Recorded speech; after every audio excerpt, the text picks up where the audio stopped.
Kris Seastedt is a registered Lilydale medium and a certified fairyologist.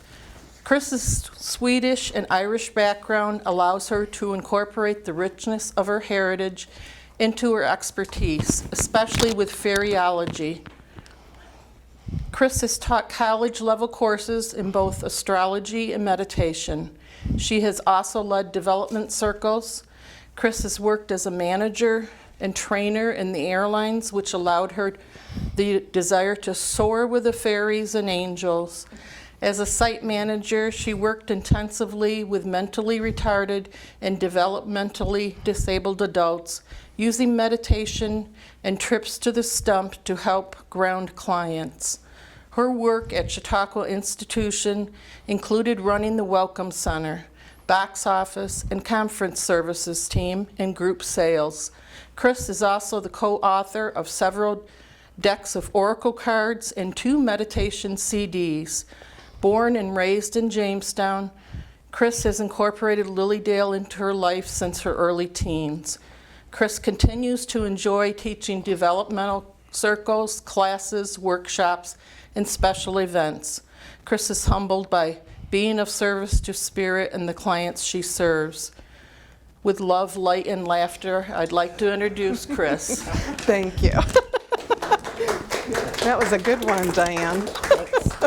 I'll get that later. Okay, we're throwing things and stuff. So thank you all for being here, and thank you for having me speak here. This is truly home for me, that's for sure.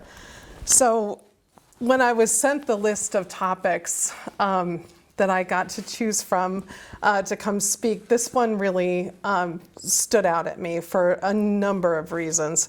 And the topic, like Diane said, is blooming. And I like the word blooming because it's an action word, right? With the ing on the end, it means we're doing something. There's action. We are not bloomed, we are blooming. And as I thought about what to say today, I was thinking of the nursery rhyme about Mary, Mary, how does your garden grow? With silver bells and cockle shells and little maidens all in a row, right?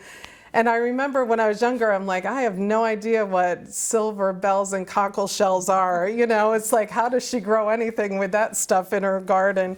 You know, but I think what I figured out is that everybody blooms in their own way. And everybody grows things in their own way. And as we go through life, that's what we're doing. We're blooming. We are the flowers, and we are the ones that are blooming. I know that when I was younger, and actually still now, I'm still pretty upset about it, I'm the shortest one in my family. And so I have a brother who's 6'4". My dad was 6'2". My sister's like 5'11". My other brother's like 5'11", 6 feet tall. So I felt I deserved to be tall. Like that was, and so, you know, I was like, how did our garden grow where they got all the height and I didn't? I'm still very upset about it. But, you know, and so it's like, what did my parents do different with me that I didn't bloom the way that my brothers and sisters did? And obviously that's ridiculous, but, you know, genetics come into play.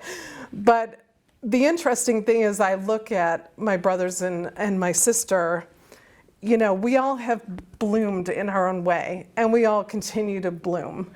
But I know what works for me doesn't work for my sister, and what works for my brother doesn't work for me. And, you know, because we all have to figure out our cockle shells and our, you know, little maidens all in a row, because we all have to figure out how we continue to bloom. How do we keep blooming? We are blooming. One of the beautiful things about being a medium is getting to read people. And the things that come through from Spirit, I swear half the time I'm like, Spirit's sending that message to me. I'm like, you know, you're you, but I got it, you know. And one of the most beautiful readings I've done recently, that sounds a little egotistic, but I was reading for a friend of mine in Sweden. And my friend Fred, he was the Swedish exchange student my senior year. And he and I have maintained our friendship, you know, for the 5 years I've been out of high school. And so, yeah. All right, Mark. So, You're more than 5 years. it's 15 this year for me from this school. So my friend Fred, I said we're in touch a lot, and thank goodness for Skype and Zoom and Facebook and all that stuff. And his dad passed away in January. And so, I reached out to him to express my condolences. And, Fred's like, I might need a reading. And I said, okay, no problem. Fred and I have done readings with me in the United States and him in Sweden several times. So we decided to do Zoom. And it was about a month or so after his dad passed. And so we were Zooming one night, and after a lot of chit chat and stuff, we started with the reading, and his dad came through, and it was really beautiful the way that he did. And my friend Fred, he was very okay with his dad's passing. He knew it was coming. There was an illness. It wasn't a surprise by any means, but I don't think any of us are ever ready to lose anybody, especially a parent. And so what his dad showed me, which was the thing that amazed me the most, was like once he transitioned, he bloomed. And it was so beautiful the way that he showed that to me. And it was like a lotus flower. And I don't know flowers at all. And any of you who've ever had a reading with me or seen me do messages, I'm like, oh, flower. I never know what it is. But I did know this one, thankfully. And it was like, as he transitioned and he showed me, like different people and stuff, but then there was this beautiful lotus flower that had bloomed. And that's what made me realize we don't fully bloom until we pass.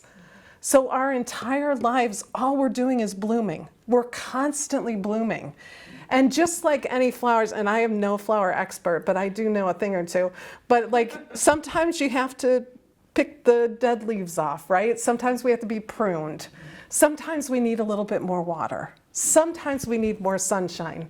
Sometimes you need a friend to come over and say, hey, I've got a green thumb. I know what's wrong. Let me fix this for you. Let me do that. And any of you who ever walk by my house, you're more than welcome to do that with plants and flowers on my porch, because believe me, I am not the gardener by any means. I know in my life I need color.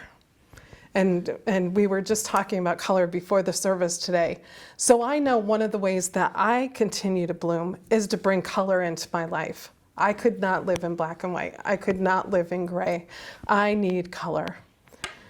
Another way that I continue to bloom is through mediumship and through discovering my spiritual roots that I have found here in this very room at Fellowships of the Spirit 15 years ago when I graduated, or, just continuing to be of service. And being of service is such a huge thing for me. And that's one of the ways that I keep blooming, because our ultimate goal is to bloom, right? When we go home and we get the glory of being home and being on the other side. So let's go and be fully bloomed. But you have to figure out what helps you to keep blooming. Music helps me to keep blooming. Friends help me to keep blooming. My family, who I love with all my heart and soul, keeps me blooming.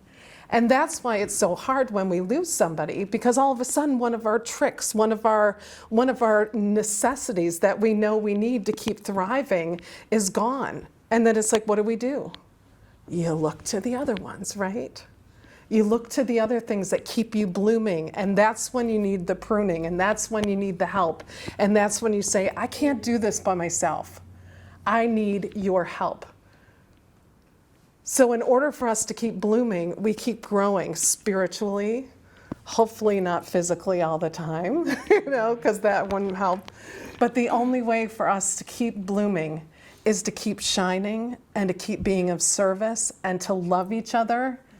Because when we get those negative things in our garden, right? There's pests that come in the garden. There's those darn deer that like to eat everything that we try to grow and stuff. But with our own selves, we have every control that we need to keep that out of our own personal garden with blooming. the negativity, the gossip, the fight, the infighting, the, holding on to something that maybe you don't need to hold on so hard to. Because if it's not love and it doesn't help you grow, you probably don't need it. And that's one of the things that we have to look at in order to keep doing this. Laughter is a big thing that helps me keep blooming. I know that for a fact.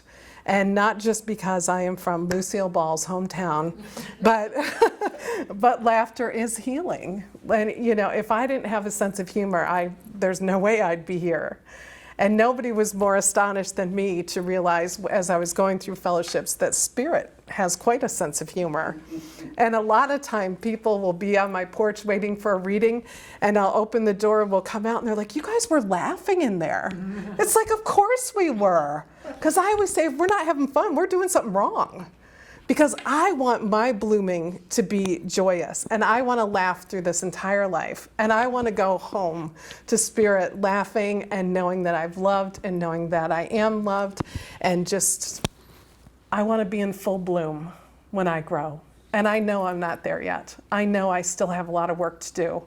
But with the help of you all here and the help of just being in this beautiful spiritual community and having those resources right there, I have no doubt that I will continue to bloom. And I hope your blooming is as joyous and happy as we can make it be. Thank you all so much.